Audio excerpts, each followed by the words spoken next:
vermeli. Nurcan Kuraturu Kurasan'a dolanan pehlivanı İsa Gavai diyenler Kurasan'ın tegeler hop yana oturdular.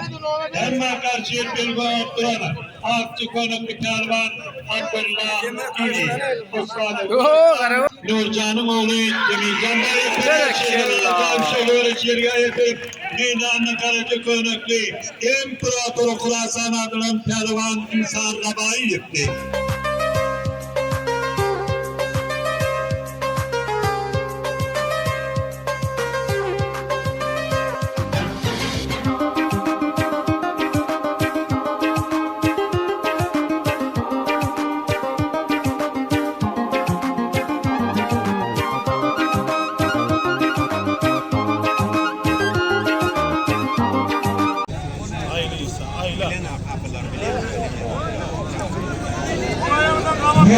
Belediye'nin lasiki pen İsa'ra bayba İslam'ı gör. Sen vaydın idana hatsı bayvot kurlu göreyli. Haykırı mahrimamaya yer İslam'ı gappa İsa'ra bayı.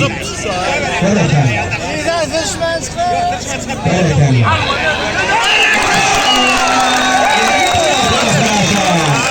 Bakın çıkıyor. İmarı şimdi